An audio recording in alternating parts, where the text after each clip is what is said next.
spiritualité molimo to acha mutu zemi senga ata nzoto musuni yango mwana Yesu to abota magi abota na corps physique abota magi molimo te Yesu peut faire ça molimo so nzoto so ke moi nzoto oyo utolwa uti papa Yesu comme Joseph maman et Marie parce que les rapports sexuels Yesu abota Yesu abota molimo ça c'est des escroqueries en Canada c'est des escroqueries pure et simple. Et donc, moi, sur mon côté, abota ça mobile, les a raté. Et là, le coup d'art. Formule, où est-ce qu'elle a raté? Moutouane à Moukili, les a rapport sexuel. Et ça, on va partout. Et ça, on va pas niama. Et ça, on va même l'NTT. Même l'NTT, n'est pas ça, on va pas pousser ma mouma. Et ça, le rapport sexuel, et ça, on va la 4 NTT. NTT, ça, la mobile, il y a NTT. Na moi, c'est NTT, on a 4 NTT. C'est pas comme la chose, c'est dans la période de fécondation. Parce que couplé, au moins c'est tout. À la deuxième. Quand la mise en botte, donc signe de moi. Moi, si je suis à mon tour, quand je suis mais ça a forme. À changer forme. Et moi, c'est que moi, je suis revenu à Zémi. Je suis à Zagibou. Mais là, d'accord, je suis jaune, à télé. Et moi, je suis à Zémi, c'est à botte. Je suis à Zémi, je suis à Zémi. Bon, moi, je vais demander. Bon, automatique. Et ta mine n'a pistille. C'est ça qui me parle, qui moi c'est NTT, la carte NTT, on va faire un rapport sexuel comme c'est naturel.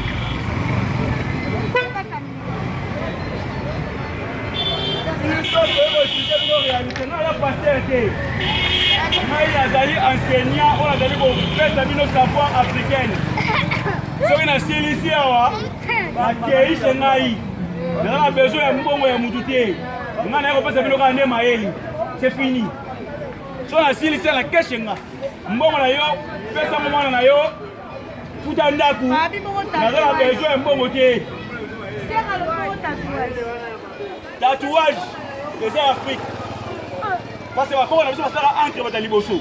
Mais encre va ça na monde encre africain. Parce que mundela va commenter. Mundela ya tu bien mundela ya. Mundela na couper la chemise moulai. Mundela ay ba kilamba, ay ba pantalon. Mundela ba pantalon, ay na couper ya mukie. Mundela ya coupa mukie na koeta mulai. Mundela ayeko so vile en Afrique. Mundela yo so vile en Afrique. Bande ona ngai na absolument vérité, c'est une vérité. Ino ba famille. Oh ça qui mani. Hey, to so na bino. To ta sa bino vérité. O moni Afrique e kemba kwa. To bosa ni fumu kimbangu. Afrique mo big sa noir eza kimbangu. Bon mata bokita. Bocha tembete. C'est Kimbangu qui est le sauveur de l'Afrique. Dans notre Hollande, Kimbangu, tout ce qu'on va Yesu wana, l'escroquerie. Va passer à maman la escroc. Va passer à camarade. Donc on a passé à Niasali. ONG a bord la fazer, soit na batu bobo. Batu ba mbouya fou ça bango. Des poisons, les gens qu'on appelle des pasteurs. Batani mama mindele, parce la magie, aucune église, batu liboko kwei. Après une minute on la moubi nao. Dans mon coin en église, avant mon amour à la minute, et on est changé en la vie de vie.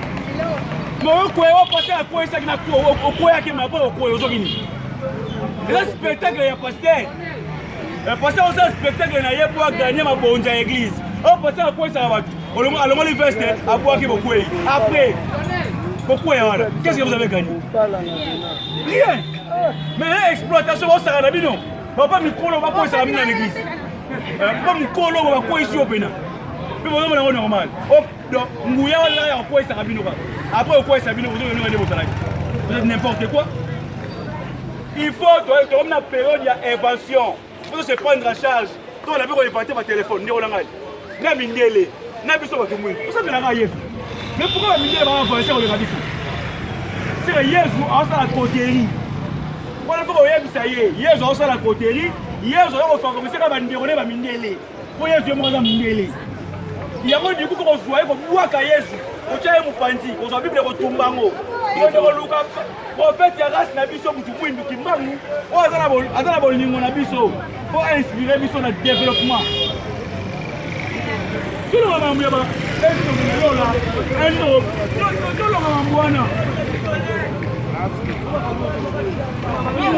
là. Ici, c'est l'africanisme qui parle. Nous sommes les Africains. tokoteya sa mafumu kimbangu partout na monde mobimba sa tokela yango soni mpo tolembi kovivre na misère oyo.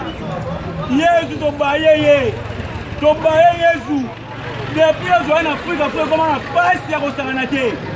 Tolembi na biso mama Yesu ekende sike utaki bamizima bacriminel bokoboma batu kotumba batu. Tolembi mama bamizilima na barabe ezonga na Arabie Saoudite bacriminel. Biso c'est Fumu Kimbangu, c'est maman qui Pamvita, c'est nos ancêtres. Bandeko boko sana teke toka esclave. Wala boko sana ngote. Mundela teka biso ki bowumbu l'esclavagisme. Boko sana loko wana te. Nzambe oyo atina bino boko ba wumbu bateka bino.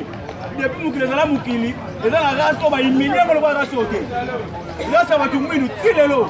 Bota moleki na France siko. 4 jours passés. Ne oto boma na Youssouf. Baba mutu mwini watubie bambeli na moi. Botaka na TV, boye bambeli kana mukilite. Noir ba bomie. Botaka boma George Floyd aux États-Unis, ba étranglé à Koufi. Na 2021 oyo, botaka boma Youssouf na France na 12 €. Ba tubie bambeli ba bomi mutu Koufi. Ba mindele. Est-ce que ça va chinois? Ba banga, ba ça va arabe. Ba ça va pas, pourquoi ça va pas tout le monde? Pourquoi mutu mwini ba boma yebo atako tu banyawa ba boyeta? Manque à dignité. Nous sommes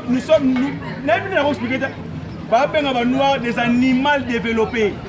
Donc vous êtes des animaux développés, donc des animaux évolués. Donc vous avez amené à faire un catch au niveau de vos capacités. Et pas un mondial avec un monde de capacité. Ok, vous avez montré là. Bon, on a dit pour soi d'ailleurs, nous sommes plein de gens. Comment mondial on a maltraité les noirs les lots? Non seulement c'est quoi? C'est à cause de la religion et Bamindele Bokota. Une religion diabolique, une religion satanique. De l'homme comme homosexualité, de comme normal. Pape a l'objet que Pape Benoît XVI, Pape François. Pape François sur le baquet, homosexualité est normale. Ça fait partie de la nature. Homosexuel, va légaliser le mariage à homosexualité. Voilà, si on va légaliser le mariage, il y a Sophie. On va coucher le Banyama, on va aller dans le Banyama. On va coucher le Banyama, Mindele. Si tout le monde peut tout le monde va adopter le moment, on va adopter un peu qui ici, on a, et comme que nous avons couché la Nyama. Pour nous, on a Mindele, nous avons alors, nous avons un tolérant. Moi, le message que j'allais à vous donner, c'est quoi? Dans la 2021, tous les docteurs africains vont passer à la bâtiment la vie. Passer par le problème, il y a un personnel, les alliés. Il y a passer à Sambelelo, passer à Solagina Moissinaye, il va passer à moi, après ça, il n'y a pas les alliés, parce que les Boutou, la Moissinaye, un problème personnel, avec un attendant, au Foucault, au passer Sambelelo. Alors, transmettre. Vous pouvez pas dans le problème. Vous devez croire à vous-même. Croire à vous-même. Et non croire à un pasteur qui est là pour faire de l'argent. Pour commercialiser la Bible. Ou avec des scélérats. Les pasteurs sont des scélérats. Des gens qui nous ont mouillé à Rosaralaté, ils détrôner les mythos. Ils désorienter. Vous avez tellement de prophétie. Quelle prophétie? Théâtre à théâtre. Banoir boye bagé, bon on a donné invité. Voilà le message n'a pas amené moi. Adana voilà pour qu'on a bien noté. Adana ça qui mundele, pour mundele. Ba ko bota ba tumwini té. Et ça m'a bien noté. Yesu asa abota mana moli monsa touté. Dans le kuta. Papa Yesu comme Joseph, maman et Maria. Yesu akufa pe asekwaté. Et ça le kuta. Pour le colo kuna mo ineza na kuna sanza la étoile. Yesu akufa asekwate. Mukolo boko kufa. Boko ne paradis te, bo paradis za la raté. Paradis eza ba nuage. Mo le nuage, mo le colo ba sa bino wana. Oh bo kumba le colo ba nuage. De yango, de sera boko na bino kuna te. Ntoto oyo e kumba te ke ne kuna le colo ke le bana mo ya kutumba ozika. Le monde va okete. Babiloko wana ya paradis ya balefelo bozwema botumba bobwaka boba réaliste tofike plus na réalité paradis na lefelo botumba yango bokwana yango te omondo oluka lare na o oye na wente oteka po bana badame c'est ça la réalité des choses so olingo osambela okosi na kata ndako na yo osambeli nzambe bakoko na yo osambela ya yesu te ya abraham te ya moïse te po abraham aza mundele moïse mundele yesu mundele osambela nzambe ya bakoko na biso na nzela ya mfumuki mbangu parce que mfumuki mbangu nde mutu ayaki kolongola biso na kiboumbu oyo mundele akotisaki biso mfumuki mbangu a payé sa vie pour acheter le misère de l'Afrique. Parce qu'on a vu le misère, on n'a plus rien, il faut passer à épeler. Mais tu as la misère. Si on a la misère, pourquoi maman parce que tu peux reconnaître l'acte de bienfaisance au fond du monde. Tu peux reconnaître. Tu peux reconnaître pas Yesu. Il y a un moment avec l'église, on va faire Palongo, avec l'église au Kanango. Parce qu'on doit même cette image à Kimbango. Et puis comment ça s'est parce que la Yesu na Kimbango va s'angisa. Il faut pas que l'église soit là. Donc il faut pas dire Kimbango original. Kimbango ya solo ya mayele oyo bato okende liboso. Voilà besoin de évoluer. Voilà besoin de spectacle Dieu. Nous avons besoin de Kimbango ya vrai. Il est la catholique. Église catholique, l'église sataniste, l'église diabolique, l'église à Liboso, au Congo, en Afrique, et l'église catholique. L'église catholique est l'église sorcier. Si l'église, il y a un Congo, il y a l'église catholique. Parce qu'après, on continue à voter. Oui, ça va être vérité. Mais ça, c'est ce qu'on a fait ça. Yamona, je vais fumuki mbangu, donc na bokoko, pona bokoko ndebo moezali. So to bozala bata bisambela sambela, bata Yesu, to tira jamais au kele liboso. Ko la kana Yesu na mwana, ngai ndeko na bino mupanga kapemba, le pharaon. Alors